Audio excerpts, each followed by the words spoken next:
جانے والے حضرت مولانا غلام مرحوم اللہ ان کی قبر کو نور سے منور فرمائے، وہ اپنا کام کر کے گئے، بولو وہ اپنا کام کر کے گئے اور بہت کچھ کر کے گئے. وہ ایک امت بن کر گئے، ایک امت بن کر گئے. ان کا ایک رکوع ایسا تھا جیسے پوری امت نے رکوع کیا، ان کا ایک سجدہ ایسا تھا جیسے پوری امت نے سجدہ کیا، ان کا ایک رونا ایسا تھا جیسے پوری امت نے رونا کیا. اور اللہ مرحوم کی کروٹ کروٹ مغفرت فرمائے. ابھی ہم ان کے مزار مبارک پر جا کر آئے، صحیح میں مجھے ایسا لگا جیسے میں ان سے کچھ کہوں، کچھ سوالات کروں. اللہ اللہ اللہ اللہ اللہ اللہ اللہ.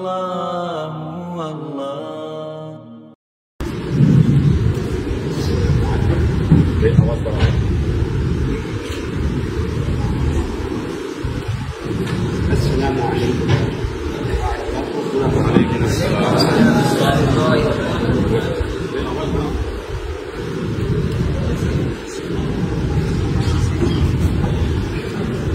الحمد لله نحمده ونستعينه ونستغفره ونؤمن به ونتوكل عليه ونعوذ بالله من شرور انفسنا ومن سيئات اعمالنا. من يهده الله فلا مضل له ومن يضلله فلا هادي له. ونشهد ان لا اله الا الله وحده لا شريك له ونشهد ان سيدنا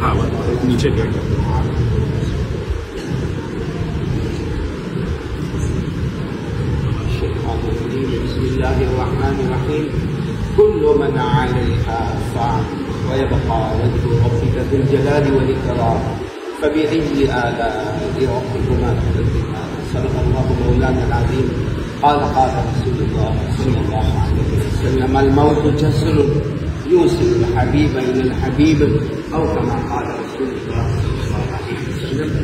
بہت ہی مکرم مفضل اور مبجل حضرت مولانا حذیفہ صاحب دامت برکاتہ اور حضرت مولانا اویس صاحب دامت برکاتہ، یہاں تشریف فرما حضرت مولانا جاوید صاحب دامت برکاتہ، حضرت مولانا حذیفہ چندربار والد دامت برکاتہ، اور بھی علماء کرام، اساتذہ علم و فضل اور میرے محترم اور بہت پیارے بچوں، اللہ ہماری جماعت کو قبول فرمائے، اللہ ہمارے بیٹے کو قبول فرمائے، اللہ ہمارے سننے کو قبول فرمائے.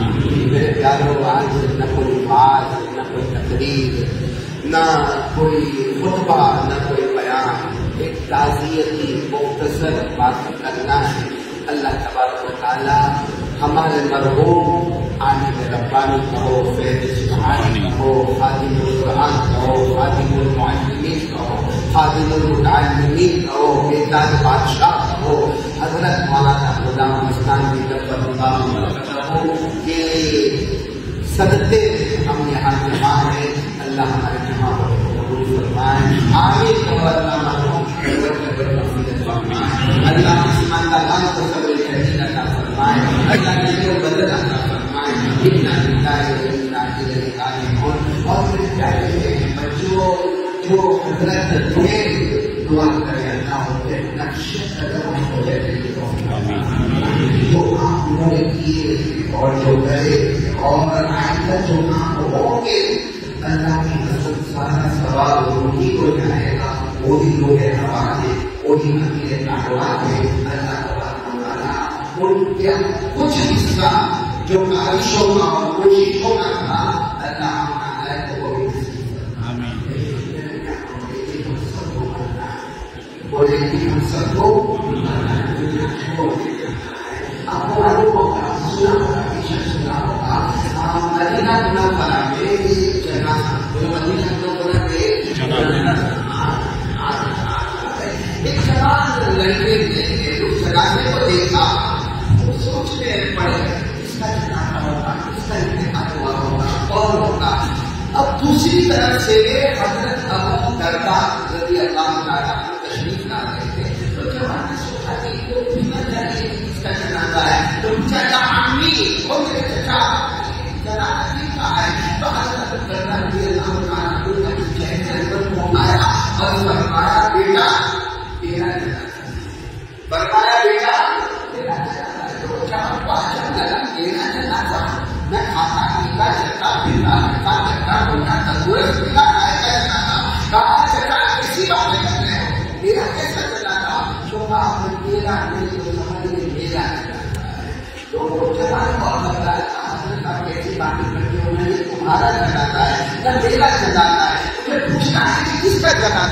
حضرت ابو دردہ رضی اللہ تعالی عنہ نے فرمایا اس کی فکر مت کر کس کا جنازہ ہے، اس کی فکر کر آج اس کی باری ہے، کل تیری باری آنے والی ہے۔ میرے پیارو، یہ جب بھی موت کا واقعہ آتا ہے ہم سب کے دل و دماغ اس طرف ہو جانے چاہیے، ایک نہ ایک دن ہم سب کو اللہ کے پاس جانا ہے۔ ساتھ میں بولو نا، اللہ کے پاس جانا ہے۔ جانے والے حضرت مولانا غلام مرحوم اللہ ان کی قبر کو نور سے منور فرمائے، وہ اپنا کام کر کے گئے، بولو وہ اپنا کام کر کے گئے اور بہت کچھ کر کے گئے۔ وہ ایک امت بن کر گئے، ایک امت بن کر گئے۔ ان کا ایک رکوع ایسا تھا جیسے پوری امت نے رکوع کیا، ان کا ایک سجدہ ایسا تھا جیسے پوری امت نے سجدہ کیا، ان کا ایک رونا ایسا تھا جیسے پوری امت نے رونا کیا۔ لیکن میرے پیارو، ہمیں بھی اللہ کے پاس جانا ہے اور وہاں جا کر حساب و کتاب ہونا ہے۔ اللہ مجھے اور ہم سب کے جمع ہونے کو قبول فرمائے اور اللہ آسانی عطا فرمائے۔ میرے پیارو، آپ سب کو معلوم ہوگا، آپ سب کو معلوم ہوگا، امام بخاری رحمت اللہ علیہ جب بخاری شریف کو مکمل فرماتے ہیں تو اخیر میں جو آیت لاتے ہیں، اگر اس آیت کریمہ کو مکمل پڑھا جائے تو اس کا خلاصہ یہی ہے کہ میرے بندو، اللہ فرماتے میرے بندو، رائی کے دانے کے برابر نیکی ہوگی وہ بھی قیامت میں لے کر آئے گا،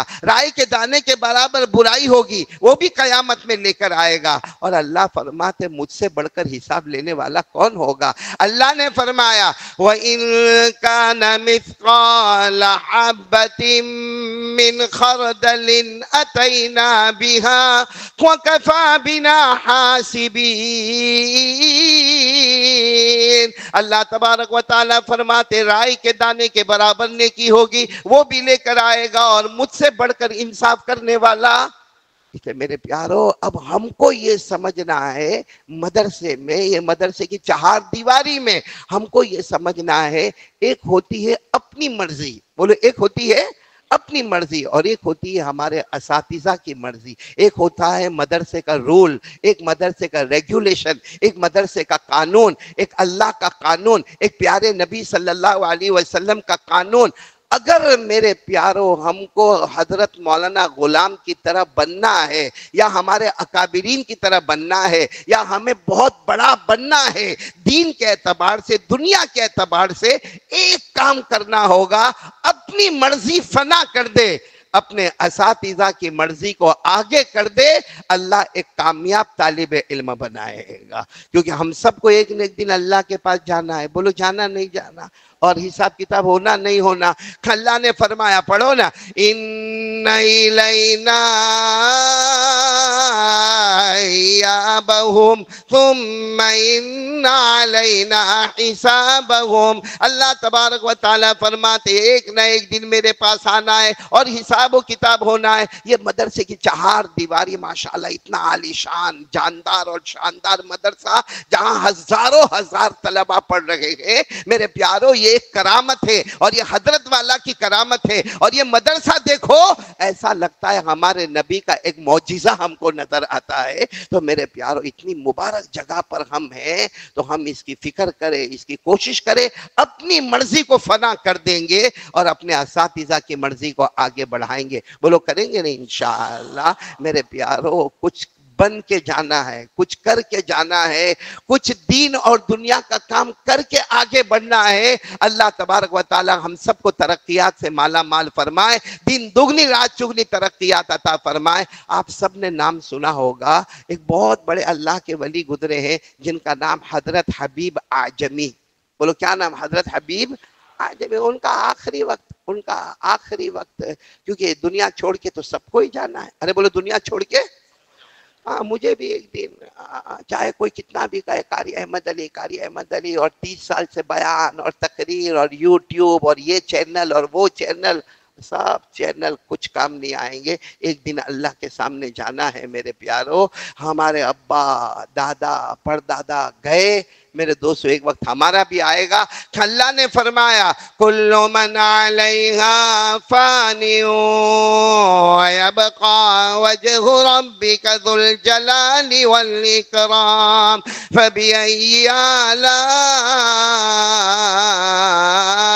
ربکما تکذبان۔ آپ سب نے نام سنا ہوگا حضرت علی رضی اللہ تعالیٰ عنہ کا، وہ جمعہ کا خطبہ دے رہے، ایسا خطبہ سارا مجمع دھاڑے مار کے روتا۔ آپ نے خطبے میں کیا فرمایا؟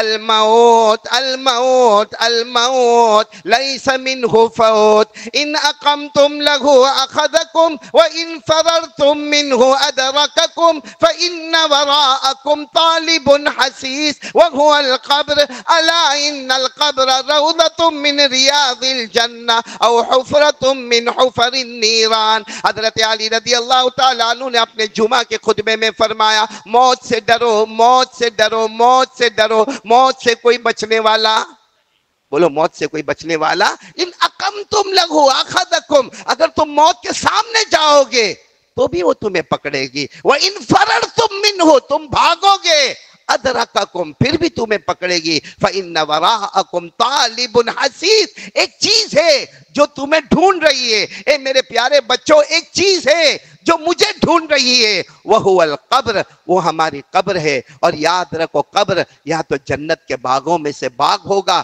یا جہنم کے گڑھوں میں سے گڑھا ہوگا۔ تو میں ایک بات سنا رہا تھا، لمبی بات نہیں کرنا، یہ بتانا ہے کہ اس زمانے میں ولی تھے، آج بھی ولی ہے، اور ولیوں کے ولی ہمارے استاد الاساتذہ حضرت مرحوم مولانا غلام بستانوی نور اللہ مرقدہ، بہت احسان مجھ پر، تو ان کے بہت احسان، میرے محسن عظیم ہے حضرت والا، اللہ کروٹ کروٹ ان کی مغفرت فرمائے۔ مجھے بتانا یہ کہ ایک اللہ کے ولی گزرے حضرت حبیب اعجمی رحمت اللہ علیہ، جب ان کا آخری وقت آیا اپنے بستر پر تھے اور آنکھوں سے موٹے موٹے آنسو ٹپک رہے تھے، موٹے موٹے آنسو ٹپک رہے تھے، تو ان کی بیٹی قریب میں آئی اور بیٹی نے آ کر قریب میں آ کر کہا یا ابتی لم تبکی، کہا ابا رو کیوں رہے ہو، موت کا وقت ہے نا، اتخاف من الموت، ابا تمہیں موت سے ڈر لگتا، آپ تو بڑے اللہ کے ولی ہے، آپ حافظ ہے، قاری ہے، عالم ہے، مفتی ہے، صوفی ہے، آپ کے پاس تصوف ہے، معرفت سلوک ہے،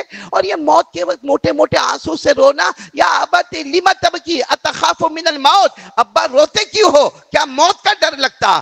حضرت حبیب اعجمی رحمت اللہ علیہ نے آہستہ سے اپنے چہرے انور کو اٹھایا اور بیٹی کو جو جواب دیا، وہ جواب اکثر ہم نے جمعہ کے خطبے میں سنا ہے، لیکن ہمیں وہ احساس نہیں ہے کہ وہ جواب ہم کو کیا کہتا ہے۔ حضرت حبیب اعجمی رحمت اللہ علیہ نے اپنا چہرہ آہستہ سے، چونکہ آخری وقت تھا، تڑپتے تڑپتے کانپتے کانپتے چہرہ اٹھایا اور کانپتے کانپتے فرمایا السفر طویل وزاد قلیل ولحد عمیق وصراط دقیق ومیزان عدیل والقیامت قریب۔ آہستہ آہستہ کہا بیٹی موت کا ڈر نہیں لگتا، لیکن تیرا ابا کو بہت لمبا سفر کرنا ہے۔ بولو سفر کیسا ہے؟ وَزَادٌ قلیل، تمہارے ابا کے پاس عمل بہت تھوڑے ہیں، عمل بہت تھوڑے ہیں۔ وہ بیٹی نے جو چیخ ماری ہے، کہا ابا ابا سفر لمبا، بے شک عمل تھوڑے۔ بیٹی نے کہا اللہ کی قسم اسی کمرے میں میرے ابا نے 18,000 قرآن پاک کو ختم کیا تھا۔ 18,000 قرآن پاک کو ختم کرنے والا دنیا سے جا رہے ہیں اور کہہ رہے کہ عمل کیا ہے بہت تھوڑے۔ تو میرے دوستو، میرے اور آپ کے عمل حضرت مولانا کے مقابلے میں تو کچھ بھی نہیں نا۔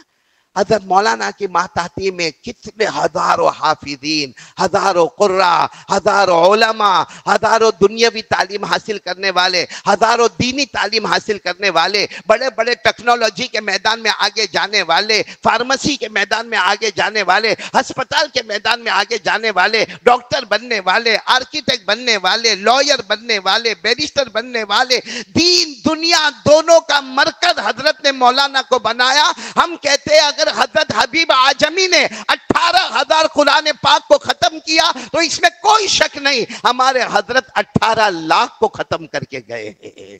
میرے پیارو، میں تو کبھی کبھی وہاں جب حضرت مولانا غلام مرحوم مرحوم کہتے ہوئے بھی بہت عجب عجب سا لگتا ہے، ایسا لگتا ہے نہیں وہ ہمارے سامنے ہے، وہ ہم سے باتیں کرتے ہیں، کیونکہ ہمارا مدرسہ یہاں سے بہت دور، موٹی نرولی مدرسہ فیض سلیمانی، لیکن ہر سالانہ جلسے میں ان کی حاضری، اور حاضری بھی ایسی عجیب حاضری ہوتی تھی، اچانک آتے تھے صبح 9 بجے اور 10 بجے وہاں سے روانہ ہوتے تھے، مگر وہ 1 گھنٹے میں جو قیمتی باتیں کہتے تھے، میں ان کے قریب بیٹھا کرتا تھا، اور وہ دھیرے دھیرے کان میں پوچھا کرتے تھے طلبہ کتنے ہیں، ابھی آگے پروگرام کیا ہے، اور اس کے بعد پھر جب وہ بیان کے لیے بیٹھتے تھے تو جو ان کا تجربہ، ان کا ایکسپیرینس، ان کے پاس جو خزانہ علم تھا، اس میں سے اتنی پیاری پیاری باتیں کہتے تھے، بلکہ میں آپ کو بتاؤں، اگر میں سبب کے درجے میں اگر کچھ بولنے کے قابل ہوا تو 2 کرم فرما۔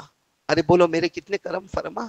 2 کرم فرما۔ ایک جو ہمارے مفتی ریحان جو ہے، ان کے ابا مرحوم مولانا عبد الرحیم صاحب، جو یہاں کے استاد تفسیر بھی تھے، استاد حدیث بھی تھے، کورونا میں اللہ کو پیارے ہو گئے، میرے وہ استاد بھی اور میرے دوست بھی، یعنی تقریر کی مشق میں نے ان کے پاس کی 4 سال تک، دارالعلوم فلاح دارین میں تقریر کیسے کرنا، خطبہ کیسے دینا، عربی خطبہ کیسے دینا، اردو میں تقریر کیسے کرنا، ان کے پاس میں سیکھا، لیکن وہ میرے ساتھ میں ایک دوست کی طرح رہتے تھے، دوست کی طرح رہتے تھے، تو ان کا بھی بہت شکریہ ہم ادا کرتے، جب بھی یہاں آتے ہیں تو ان کی بہت یادیں آتی ہے، اللہ مرحوم کی کروٹ کروٹ مغفرت فرمائے۔ اور مجھے معلوم ہے کہ دارالعلوم فلاح دارین ترکے سر سے فارغ ہونے کے بعد میں نے اپنا داخلہ کروایا سہارنپور مداحل العلوم میں، اور داخلے کا مقصد تھا افتاء، میرے جیسے نالائق کو مفتی بننے کا شوق ہو گیا تھا، تو افتاء میں داخلہ کروایا۔ اچھا وہاں جب افتاء میں داخلہ کروایا تو ہم چونکہ دارالعلوم فلاح دارین ترکے سر میں پڑھتے تھے، اور 9 سال کے 10 سال پڑھے، اور وہاں پابندی اور وہاں مار دھاڑ، اساتذہ اور ادب احترام۔ جب ہم سہارنپور گئے تو وہاں کا ماحول بالکل جدا گانا ماحول تھا، یعنی علماء تو بڑے بڑے تھے، اساتذہ بڑے بڑے تھے، علم والے بڑے بڑے علماء جبار اپولو علماء تھے، مگر وہاں طلبہ پر کوئی پابندی نہیں تھی، پڑھنے آیا تو بھی ٹھیک، نہ آیا تو بھی ٹھیک۔ تو میں نے اپنے دوستوں سے کہا کیا ضرورت ہے، جب ان کو پڑھانا ہی نہیں ہے تو ہم کو پڑھنا کائے کو ہے، حالانکہ میری سوچ غلط تھی کہ جب ان کو پڑھانا ہی نہیں ہے تو ہم کو پڑھنا۔ تو وہاں سہارنپور میں ایک لکڑا بازار ہے، وہ لکڑا بازار میں ہم گھومتے رہتے تھے اتفاقاً ایسا، حالانکہ داخلہ ہمارے مفتی کورس میں تھا، درجہ افتاء میں تھا، اور کتابیں پڑھائی جاتی تھی، رسم المفتی پڑھائی جاتی تھی، الاشباح والنظائر پڑھائی جاتی تھی، در مختار پڑھائی جاتی تھی، سراجی پڑھائی جاتی تھی، لیکن وہ ہم ادھر ادھر گھومتے پھرتے رہتے، مشق فتاویٰ ہوتا۔ مجھے برابر یاد ہے کہ لکڑے بازار سے سہارنپور کے ہم نکلے اور گلی موڑ کر ہم آگے بڑھے تو حضرت مولانا غلام وستانوی دامت برکاتہم کو سامنے دیکھا، اب وہ مجھے پہچانتے تھے، کہا احمد علی تم یہاں پر؟ میں نے کہا حضرت فارغ ہونے کے بعد یہاں آئے، تو وہ چونکہ بہت بے تکلف بن جاتے تھے، تو کہا کیسا لگتا؟ میں نے کہا سپرب، یہ مجھے ابھی بھی یاد ہے، سپرب، یعنی وہاں گجرات میں کیا مار دھار، یا تو آرام ہی آرام ہے، بس جاؤ پڑھنے تو بھی ٹھیک ہے، نہ جاؤ تو بھی ٹھیک ہے۔ انہوں نے کہا بہت اچھا، انہوں نے ہمیں کھانا کھلایا، سہارنپور کے ایک ہوٹل میں ہمیں کھانا کھلایا، کھانا کھلانے کے بعد معلوم نہیں کیا ہوا، ہم رات کو دیر میں ہماری ملاقات کے لیے آئے کہ میں جا رہا ہوں واپس عقل کنواں، وہ عقل کنواں کے لیے آئے۔ دوسرے دن صبح میں حضرت شیخ یونس صاحب، آپ سب نے دیکھا ہے امیر المومنین فی الحدیث، جو مرحوم ہو گئے، اللہ ان کے صدقے ہماری مغفرت فرمائے، انہوں نے ہم کو بلایا، ہم 4 تھے، ہم 4 کو بلایا، 4 میں کہا کہ احمد علی کون ہے؟ تو میں نے کہا حضرت میں ہوں۔ تو کہا کیا پڑھ رہے ہو؟ میں نے کہا حضرت میں بخاری پڑھنے نہیں آیا، کیونکہ حضرت تو بخاری پڑھاتے تھے، میں نے فوراً کہا بخاری پڑھنے نہیں آیا، بخاری پڑھ کے آیا ہوں، اب میں تو یہاں افتاء کے لیے آیا ہوں۔ تو حضرت نے اتنے پیار سے کہا اگر بخاری پڑھ لو ہمارے پاس تو کتنا اچھا ہوگا۔ تو میں سوچا حضرت تو بہت نرم دل ہے، اور پھر ہم کو کچھ موسمبی اور کچھ فروٹ لا کر پیش کیا، ہم نے برابر 4 گجراتی تھے، چاروں نے برابر کھایا۔ دوسرے دن جب ہم پڑھنے کے لیے گئے تو کہا عبارت پڑھو، میں نے عبارت پڑھا، اور حضرت شیخ یونس صاحب نور اللہ مرقدہ امیر المومنین فی الحدیث، کیا حدیث کا سبق، وہ میں عبارت پڑھوں نا، ماشاءاللہ سبحان اللہ الحمد۔ 4 روز تک یہ سلسلہ چلتا رہا، میں تو سمجھتا تھا کہ سب سے بڑا شیخ الحدیث میں ہوں، وہاں مجھے ایسا اندازہ ہو گیا کہ شیخ الحدیث میں ہوں۔ 5ویں دن مولانا حذیفہ جو بیٹھا اور میں نے عبارت پڑھی، ان کا جوتا رکھا تھا لے کے جو سر پہ تھاڑ سے مارا اور کہا کیا سمجھتا ہے تو بہت ہوشیار ہو گیا ہے، تو کہا وہ تو غلام لے کر یہاں پہ آیا ورنہ برباد ہو جاتا، یہاں سہارنپور میں بازاروں میں گھوما رہتا، آوارہ گردی کرتا رہتا، یہ تو شکر مانو غلام کا۔ تب ہمیں پتا چلا کہ حضرت مولانا غلام وستانوی ہمیں یہاں مقید کر کے چلے گئے ہیں، اور پھر 14 مہینے میں ان کے پاس رہا۔ حضرت شیخ یونس صاحب نور اللہ مرقدہ، اور ان کا رعب، ان کا دبدبہ، ان کا سبق، ان کا بخاری کا سبق، کتاب التوحید کا سبق، ان کی فصاحت، بلاغت، طلاقت، سلاست، ان کا عربی میں سبق دینا، اردو میں سبق دینا، ہم نے ایسا محدث عظیم اور محدث کبیر اپنی زندگی میں نہیں دیکھا۔ لیکن مجھے برابر یاد ہے یہ حضرت مولانا غلام وستانوی نور اللہ مرقدہ کا صدقہ کہ ان کے ساتھ ہمیں وابستہ کیا۔ جب آخری ملاقات میری شیخ الحدیث کے ساتھ تہجد کے وقت میں ہوئی، فرمایا احمد علی جاؤ دین کا کام کرو، تہجد میں تمہارا نام لے لے کے دعا کرتا ہوں۔ تو ایسا لگا کہ وہ 14 مہینے جو ہم نے سہارنپور میں سختی اٹھائی تھی، جو غصہ کھایا تھا، جو ڈانٹ کھائی تھی، وہ سب ختم ہو گیا۔ میرے پیارو، آپ کو سمجھانا یہ ہے کہ اپنی مرضی کو فنا کرو، اپنے اساتذہ کی مرضی پر آ جاؤ، اللہ نے آپ کو بہت اونچا مقام دیا ہے۔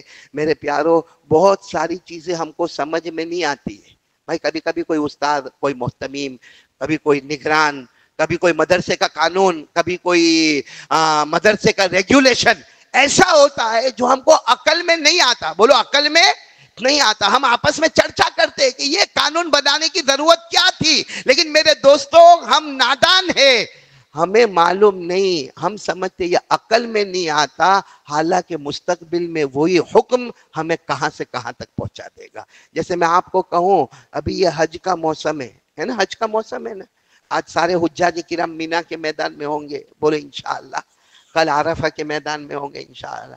تو یہ حج سمجھ میں آتا ہے؟ آپ غور کرو، حج کا کوئی رکن ہماری عقل میں آتا ہے؟ کیونکہ حج میں جاؤ سب سے پہلا قانون احرام، کیا کرنے کا؟ احرام باندھنے کا۔ احرام کا مطلب 2 چادر۔ اب میں زندگی بھر کرتا پائجامے میں رہا، اب مجھے کہے کہ 2 کپڑے باندھنا اور اتنی بھیڑ بھاڑ میں کعبے کا طواف کرنا تو نہیں جمتا، کمفرٹیبل نہیں ہوتا۔ اور میرے جیسا جس کا پیٹ باہر نکلا اور پریشان ہوتا، کبھی یوں کرتا، کبھی یوں کرتا، کبھی احرام کو یوں کھینچتا، کبھی یوں کھینچتا، تو بڑا عجب لگتا۔ اچھا اب یہ احرام باندھا، وہاں کعبے کے پاس گئے، کہا پہلے 3 چکر میں رمل کرنا پڑے گا۔ بھائی رمل کا مطلب ہے اکڑ کے چلنا۔ ایک تو ویسے ہی احرام میں کمفرٹیبل نہیں ہے، اور اس میں کیا کرنے کا؟ اکڑ کے چلنے کا۔ تو ہم تو کہتے قرآن میں لکھا ہے وَلَا تَمْشِ فِي الْأَرْضِ مَرَحًا، اکڑ کے مت چلو، لیکن اللہ کہتے تیری سمجھ میں آوے نہ آوے یہاں اکڑ کے چلنا ہے، یہاں اکڑ کے چلنا۔ اچھا پھر ایک سوال ہوتا ہے کہ یہ کعبے کا طواف کیوں کروا رہے حج میں؟ کیوں کرواتے حج میں کعبے کا طواف؟ حجر اسود سے حجر اسود 1 چکر، حجر اسود سے حجر اسود 2 چکر، اس سے اچھا تو میں جامعہ اشاعت العلوم کے کئی چکر لگا لیتا بھائی۔ کعبے کا یوں چکر یوں چکر یوں چکر 7 چکر ہو تو یہ طواف بھی سمجھ میں نہیں آتا۔ اور سب سے بڑا تو صفا مروہ کی صحیح سمجھ میں، کہاں صفا پہاڑی کہاں مروہ پہاڑی، او صفا سے چلو مروہ 1 چکر، مروہ سے صفا 2 چکر۔ اللہ نے فرمایا ان الصفا والمروۃ من شعائر اللہ۔ اب نہیں عقل میں اور کسی کو پوچھو یہ کائے کو، یہ صفا سے مروہ کیوں چلنا کیوں؟ کہا وہ حضرت ہاجرہ چلی تھی، وہ حضرت اسماعیل کا زمزم کا پانی، تو وہ تو حضرت ہاجرہ کو پانی نہ ملا تھا، یہاں تو ہاتھ میں زمزم کا بوتل ہے، پھر کائے کو چلواتے ہو بھائی؟ صفا سے لے کے مروہ۔ اور سب سے عجب کیا لگتا ہے معلوم؟ حج میں جو بالکل عقل میں نہیں آتا، کہتے چلو اب کنکری ماننا ہے، حج میں کنکری ماننا، عربی میں کہتے رمی، جمرہ اولا، جمرہ وسطی، جمرہ عقبہ، رمی کنکری۔ کس کو کنکری ماننا؟ کہا شیطان کو۔ کہاں ہے شیطان وہاں؟ ارے میرے پیارے بچوں، اتنی کنکری آج تک ماری گئی کہ کم وقت شیطان وہاں ہوتا تو کب کا مر گیا ہوتا۔ کتنی کنکریاں ماری گئی، لیکن وہاں کنکری شیطان ہے ہی نہیں۔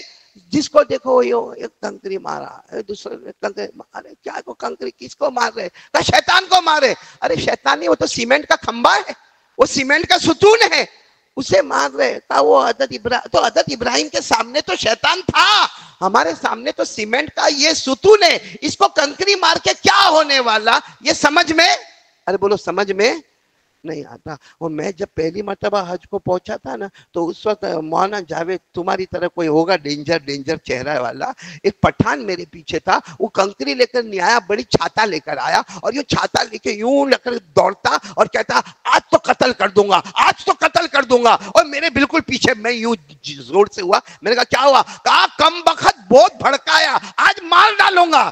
میں نے کہا حاجی صاحب وہ نہیں مرے گا, میں مر جاؤں گا. ایسا نہ ہو کہ تم میرے کو شیطان سمجھ کے مار دے وے بھائی, تم ذرا کنارے سے کرو نا. تو میں کو کہتا وہ شیطان نہیں ہے. میں نے کہا وہ شیطان نہیں ہے. تو کہا کائے کو کنکری مارنے کا, کائے کو چھاتا مارنے کا. تو اس وقت میرے بات سمجھ میں آئی کہ حج میں کوئی چیز ہم کو سمجھ میں, بولو سمجھ میں, عقل میں, لیکن کرنا ہے. لیکن اگر یہ سب کام کر لے وے, سب جو سمجھ میں نہیں آیا, نہ صفا نہ مروہ نہ کعبہ نہ رکن یمانی نہ ملتزم نہ حجر اسود نہ میزاب رحمت نہ احرام نہ رمل نہ استبا, کچھ بھی سمجھ میں نہیں آیا لیکن پھر بھی کر کے آ گیا. ہمارے نبی نے فرمایا قال رسول اللہ صلی اللہ علیہ وسلم من حج للہ فلم یرفث ولم یفسق رجع کیوم ولدتہ. ہمارے نبی نے فرمایا او حاجی آ گئے, حجیانی آ گئی. قیامت تک جتنے مرد حاجی حجاج کرام اور جتنی حاجیات ہیں, ہمارے نبی نے فرمایا اگر صحیح حج کر کے آئے ہیں تو اپنے علاقے میں ایسے آئے جیسے ماں کے پیٹ سے نکلے ہو. تمہارے صغائر اور کبائر سب گناہ معاف کر دیے گئے. تو کچھ بھی سمجھ میں نہیں آیا مگر بالکل صفا اور بالکل صاف, بالکل ستھرا, بالکل صغائر سے پاک, کبائر سے پاک. کیوں؟ اس نے فیصلہ کر لیا سمجھ میں آوے نہ آوے اپنی مرضی پیچھے, اللہ رسول کی مرضی آگے. آج مدرسہ جامعہ اشاعت العلوم عقل کنواں میں بھی یہی اصول پر چلنا ہے. سمجھ میں آوے نہ آوے اپنی مرضی پیچھے, میرے اساتذہ کی مرضی آگے. انشاءاللہ ایک حافظ کامل بنو گے, بولو انشاءاللہ. عالم با عمل بنو گے, بولو آمین. دین کے دائی بنو گے, بولو آمین. متقی اور پرہیزگار بنو گے, بولو آمین. دین دنیا دونوں علوم سے مالا مال ہو جاؤ گے, بولو آمین. اور اللہ تم سے دنیا میں بہت کام لے گا, آمین. شرط ہے اپنی مرضی, اساتذہ کی مرضی, بولو کرے گے انشاءاللہ. اور اللہ مرحوم کی کروٹ مغفرت فرمائے. ابھی ہم ان کے مزار مبارک پر جا کر آئے. صحیح میں مجھے ایسا لگا جیسے میں ان سے کچھ کہوں, کچھ سوالات کروں, کیونکہ میں کبھی کبھی سوچتا ہوں, اکیلے بیٹھتا ہوں سوچتا ہوں. بلکہ میں نے حضرت کو بھی کہا, میں نے اپنے جب حضرت موٹی نرولی آئے تھے تب میں نے حضرت سے بھی کہا تھا کہ حضرت یہاں مسلمانوں کی حکومت ہندوستان میں تھی. ایک زمانہ تھا مغلوں نے ہندوستان میں حکومت کی, ایک زمانہ تھا تاتاریوں نے ہندوستان میں حکومت کی, ایک زمانہ تھا کھلجیوں نے ہندوستان میں حکومت کی. لیکن اللہ کی قسم اللہ کے گھر میں بیٹھے ہیں. مغل بادشاہ آئے گئے, کھلجی بادشاہ آئے گئے, تاتاری بادشاہ آئے گئے, ان کے پاس حکومت تھی, ان کے پاس سکہ تھا, ان کے پاس دبدبہ تھا, ان کے پاس سلطنت تھی, ان کے پاس حکومت تھی, ان کے پاس روب اور دبدبہ تھا, مگر دین کا, اسلام کا, ایمان کا وہ کام نہیں کیا جو میں حضرت مولانا غلام بستانوی رحمت اللہ علیہ نے کیا. اس لیے میں کہتا ہوں وہ جتنے بادشاہ تھے وہ تاج والے محتاج بادشاہ تھے. ہمارے مولانا غلام بے تاج بادشاہ تھے, اور ایسے بادشاہ تھے کہ میں خود موٹی نرولی میں مدرسہ چلاتا ہوں. ہمارے یہاں 250-300 بچے, یعنی آپ کے مقابلے میں تو ہمارے یہاں وہ بالکل چوزے کی طرح مدرسہ ہے. لیکن معلوم ہے میں کبھی کبھی اتنا ٹینشن میں رہتا ہوں کہ کچھ اساتذہ مجھے کہتے کیا ہوا, آپ کی شوگر بڑھ گئی, پریشر بڑھ گیا, کیا ہوا؟ تو میں کہتا ہوں شوگر بھی نہیں بڑھی, پریشر بھی نہیں بڑھا, بیوی سے لڑ کے آیا ہوں. تو مطلب ہے کہ میں ٹینشن میں رہتا ہوں. تو میں ایک مرتبہ یہاں عقل کو آیا تھا, اس وقت حضرت مولانا عبدالرحیم بھی میرے ساتھ میں تھے. تو کہا چلو حضرت سے ملاقات کریں. میں نے کہا ضرور. حضرت مولانا غلام بستانوی دامت برکاتہم اس وقت, میں نے کہا ان سے ملاقات کریں. میں گیا تو حضرت بیٹھے ہوئے تھے, فوراً کھڑے ہو گئے. حالانکہ وہ تو ہم سے بہت بڑے تھے, بڑوں کے بڑے تھے, ان کو کھڑے ہونے کی ضرورت نہیں تھی, مگر کھڑے ہو گئے, معانقہ کیا. اور میں نے دیکھا وہ آفس میں بیٹھے, پوری آفس میں نہ کوئی رجسٹر نظر آتا ہے, نہ کوئی کتاب نظر آتی, نہ کوئی کاپی نظر آتی ہے, نہ کوئی قلم نظر آتا, بس یوں بیٹھے تھے. ہم کو دیکھ کر کھڑے ہو گئے اور پھر چائے وائے منگوائی. تو میں نے کہا حضرت اتنا بڑا مدرسہ, نہ کوئی رجسٹر, نہ کوئی کتاب, نہ کوئی کاپی. تو مجھے کہا, بہت پیارا جملہ کہا, وہ 2 جملے یاد رکھنا. کہا جس کا دل اوپر جڑ جاتا ہے اس کو لکھنے کی ضرورت نہیں ہوتی ہے.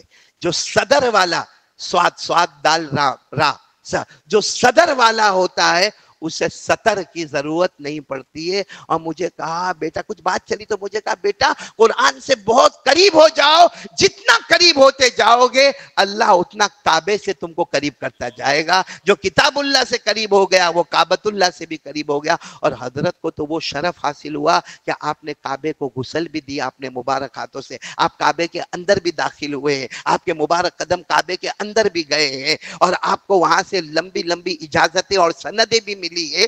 کیوں؟ کیونکہ قرآن کے قریب ہوتے گئے اللہ ان کو اپنے گھر کے قریب کرتا گیا. تو میرے پیارے بچوں, بس ہم تو یہی دعا کریں اللہ مرحوم کی کروٹ کروٹ مغفرت فرمائے, بلکہ مغفرت تو ہو ہی گئی, اللہ ان کے صدقے ہماری مغفرت فرمائے, اللہ ان کے صدقے ہمیں رحمت عطا فرمائے. اور ان کے جو دو بیٹے ہیں, الولد سر لابی, جو بیٹا ہوتا ہے وہ اپنے باپ کا سیکرٹ ہوتا ہے. مولانا حذیفہ صاحب ہو دامت برکاتہم, یا مولانا اویس صاحب دامت برکاتہم, اللہ تبارک و تعالیٰ نے ان کو ان کے والد کی موجودگی میں کام لیا, آج بھی کام لے رہے ہیں. اور ہماری دل و جان سے دعا ہے کہ اللہ قیامت تک اس مدرسے کو دن دگنی رات چگنی ترقیات عطا فرماتے رہیں گے. اللہ حاسدوں کے حسد سے بچائے, فتینوں کے فتنے سے بچائے, شریروں کی شرارتوں سے بچائے, نفس اور شیطان کے دھوکے سے بچائے. اور آپ لوگ محنت سے,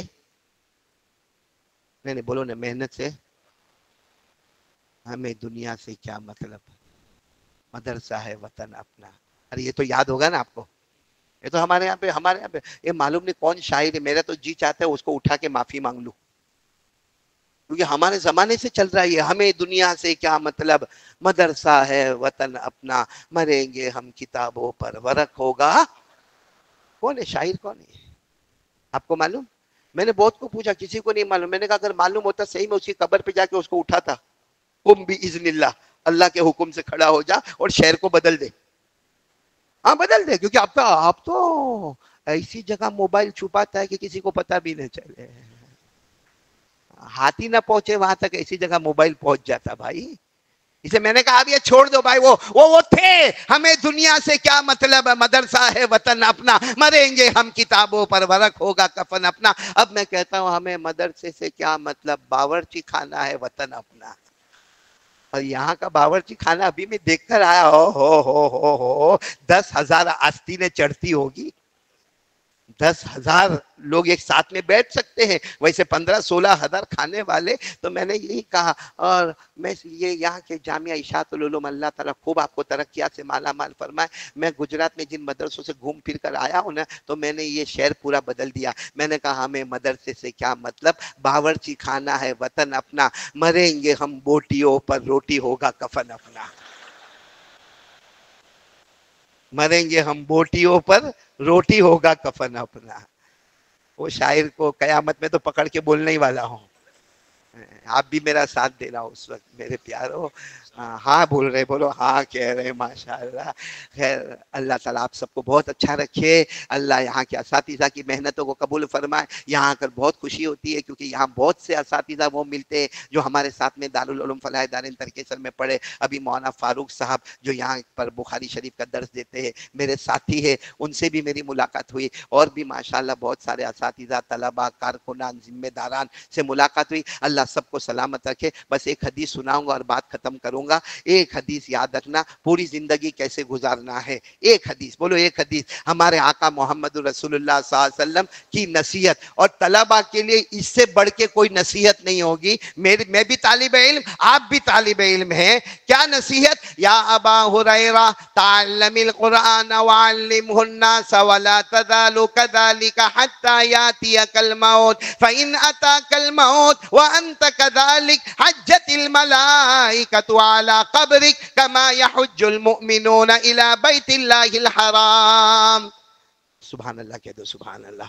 بہت پیاری حدیث ہے کیونکہ ہمارے نبی نے کیا فرمایا, ہمارے آقا محمد رسول اللہ صلی اللہ علیہ وسلم نے فرمایا, ابو ہریرہ قرآن سیکھتے جانا, اور تعلم القرآن وعلمہ الناس, سیکھتے رہنا. اور فوراً عقل کنواں میں پڑھنے والے طالب علم کو اعتراض ہوتا ہے کہ سیکھنا ہے اور سکھانا ہے, مگر ٹائمنگ کیا ہے, ٹائمنگ کیا ہے, کب وہ کیا کہتے ہیں, دستار بندی ہو گیا, سرٹیفکیٹ ہاتھ میں, تو عالم ہو گیا، کہا نا تعلم القرآن وعلمہ الناس ولا تزال کذالک. فارغ نہیں ہوئے، بولے فارغ نہیں ہوئے، ولا تزال کذالک حتی یاتیک الموت. ابو ہریرہ قرآن سیکھتے رہنا، سکھاتے رہنا یہاں تک کہ تمہیں کیا آئے؟ موت آئے. تو پورا مجمع ارادہ کرو زندگی بھر یہ کام کریں گے انشاءاللہ، سیکھیں گے. اور ٹھیک ہے، یہ ہمارے نبی کی وصیت ہے حضرت ابو ہریرہ کو، اور ساتھ میں فضیلت بھی ہے. فَإِنْ أَتَاكَ الْمَوْتُ وَأَنْتَ كَذَلِكَ. کہا ابو ہریرہ اگر تم قرآن سیکھتے رہے، سکھاتے رہے، سیکھتے رہے، سکھاتے رہے، پڑھتے رہے، پڑھاتے رہے اور موت تک تم نے یہ کام کیا، ہمارے نبی فرماتے حجت الملائکۃ علی قبرک کما یحج المؤمنون الی بیت اللہ الحرام.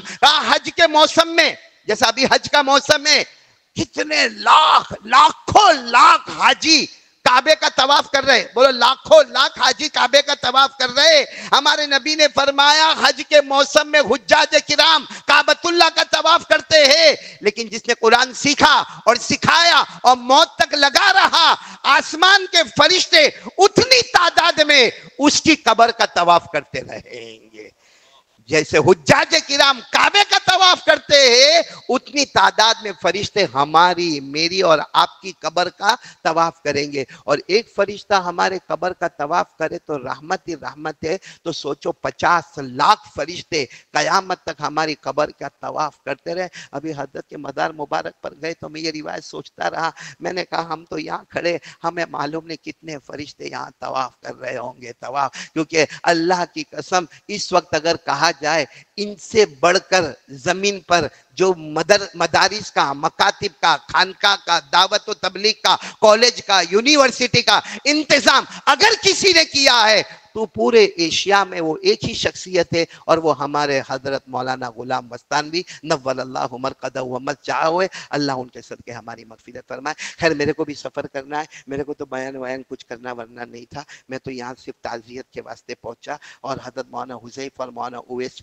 دامت برکاتہم العالیہ کی ملاقات کرنا تھا. یہ تو انہوں نے زبردستی میرے کو یہاں، یہ ہم تقریر والوں کا یہ قاعدہ ہے، کوئی ہم کو بغیر بیان کے روٹی کا ٹکڑا نہیں دیتا ہے.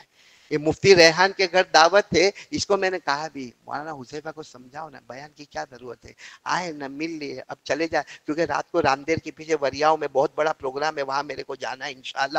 دعا کرے اللہ سلامتی سے پہنچا دے. تو میں نے مفتی ریحان کو کہا، مفتی ریحان نے کہا نہیں بیان تو کرنا پڑے گا. پھر میں مولانا فاروق صاحب کے پاس گیا، میں نے کہا مولانا فاروق صاحب اب آپ لوگ تو بیان کرتے، میرے کو بیان، کہا نہیں بیان تو کرنا ہی ہوگا. میں سمجھ گیا کہ عقل قوا میں بھی وہی قاعدہ ہے، کوا ہر جگہ کالا ہی ہوتا ہے. جب تک پیٹ میں وہ اناج جائے گا تو اس کا وصولی تو کرنا ہی کرنا. یہ مولانا جاوید بھی میرے سے وصولی کرتا ہے نندربار میں، حالانکہ میرا بہت پرانا دوست، اور جیسے میں مولانا عبدالرحیم کے قریب، یہ بھی مولانا عبدالرحیم کے قریب. لیکن اس کی شکل جب میں دیکھتا ہوں نا تو میں صحیح میں کہتا ہوں، نندربار میں بھی کہا یہ انسانوں میں سے نہیں، یہ جناتوں میں سے ہے بھائی. لیکن اچھا ہے اپنے بیان میں انسان بھی بیٹھے لے، جنات بھی بیٹھے، تو کمال کی بات ہے. خیر اللہ سب کے بیٹھنے سننے کو قبول فرمائے. ملاقات کی کوئی تکلیف نہ اٹھائے. بہت جلدی سفر سے مجھے واپس جانا ہے، پھر گجرات پہنچنا ہے، اور صبح 4 بجے کے ہم نکلے، بلکہ 3 بجے کے نکلے. آپ بیٹھے رہے، میں نے آپ کا دیدار کیا، آپ نے میرا چہرہ دیکھا. وعلیکم السلام ورحمۃ اللہ وبرکاتہ. بولو سبحان اللہ وبحمدہ، سبحانک اللہم وبحمدک، نشہد ان لا الہ الا انت، نستغفرک ونتوب الیک. سبحان ربک رب العزۃ عما یصفون.